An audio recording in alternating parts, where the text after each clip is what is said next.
வணக்கம். இன்னைக்கு நம்ம இந்த ஒரு வீடியோல இதை பற்றி பார்க்க போறோம் அப்படின்னு பாத்தீங்கன்னா நகைக்கடன் தள்ளுபடி.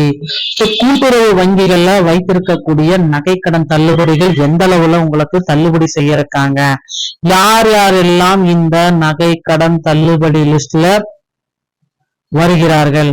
இதை பற்றின ஒரு முழுமையான தகவலை இந்த ஒரு வீடியோல நம்ம பார்க்கலாம். தமிழகத்துல புதிதாக பொறுப்பேற்றுள்ள தாவேகாவுடைய அரசு தொடர்ந்து 12 பொதுத்துறை வங்கிகளில் பெறப்பட்ட நகைக்கடன்களை முழுமையா தள்ளுபடி செய்வது குறித்து ஒரு சில முக்கியமான ஆவணங்களை இன்னும் ஒரு சில தினங்கள்ல வெளியிட போறாங்க தகவல் வந்திருக்குங்க. கூட்டுறவு வங்கிகள்ல வைத்திருக்கக்கூடிய நகைக்கடன் மட்டும்தான் இந்த முதற்கட்டமான தள்ளுபடி. அதன் பிறகுதான் இந்த 12 நேஷனலைஸ் பேங்க்ல வைத்திருக்க தள்ளுபடி நடக்கும் அப்படின்ற மாதிரி தகவல்கள் வந்திருக்கு. முதல் தள்ளுபடி அப்படின்னு நம்ம பாக்குறப்ப கூட்டுறவு வங்கிகள்ல ஃபர்ஸ்ட் ப்ரிஃபரன்ஸ் கொடுக்குறாங்க. உங்க கிராமப்புறத்துல இருக்கிற கூட்டுறவு வங்கிகள்ல நீங்க 3-5 சவரனுக்குள்ள நீங்க நகைகளை வைத்திருந்தா நிச்சயமாக இந்த தள்ளுபடியை நீங்கள் பெற்றுக்கொள்ள முடியும். கண்டிப்பா பாத்தீங்கன்னா உங்களுக்கு எவ்வளவு நீங்க 3-5 சவரனுக்குள்ளாம கிட்டத்தட்ட ஒரு 4.5 லட்சம் வரைக்கும் நீங்க நகைக்கடன் தள்ளுபடியை உங்களால பெற்றுக்கொள்ள முடியும். ஒரு நாளில், அதாவது 3 to 4 லட்சம் வரைக்கும் 2-5 பவுன் வச்சிருந்தீங்கன்னா 3-4 லட்சம் வரைக்கும் உங்களால தள்ளுபடி பெற்றுக்கொள்ள முடியும். கூட்டுறவு வங்கிகள்ல மீண்டும் பழையபடி தள்ளுபடிகள் வருமா அப்படின்றதுதான் இப்ப கேள்விக்குறியா இருக்கு. தமிழகத்தில் கூட்டுறவு வங்கிகளில் நகைக்கடன் தள்ளுபடியை குறித்த அறிவிப்புகள் நாளுக்கு நாள் வெளியாகி கொண்டேதான் இருக்கிறது. நகைக்கடன் தள்ளுபடி திட்டம் மீண்டும் அமலுக்கு வருமா என்ற கடந்த சில நாட்களாக பொதுமக்கள் மத்தியில் எதிர்பார்ப்பை எடுத்து வருகிறது.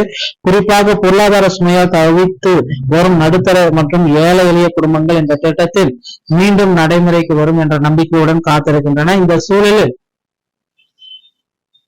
கூட்டுறவுத்துறை அமைச்சர் காந்தி ராஜ் வெளியிட்டுள்ள தகவல் மக்களிடையே ஒரு புதிய நம்பிக்கையும் உருவாக்கிறது.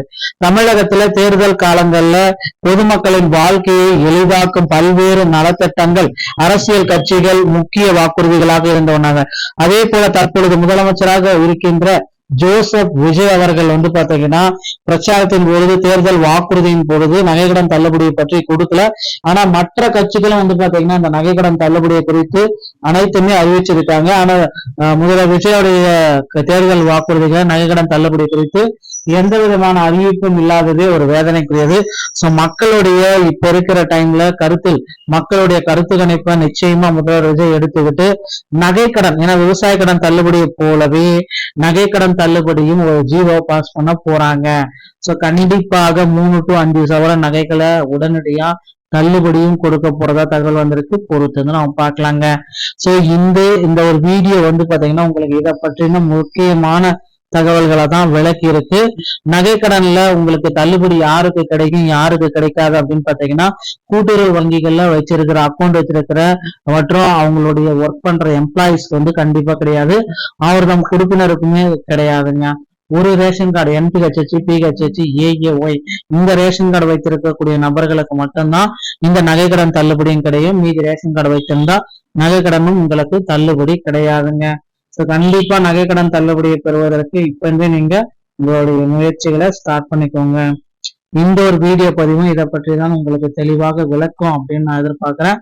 கண்டிப்பா அந்த நகைக்கடன் தள்ளுபடியை குறித்த அறிவிப்புகள் மீண்டும் வந்தால் அதை பற்றி ஷேர் பண்ணி விடுறேன். இந்த ஒரு நல்ல தகவலோட நான் உங்களை சந்திக்கிறேன். நன்றி, வணக்கம்.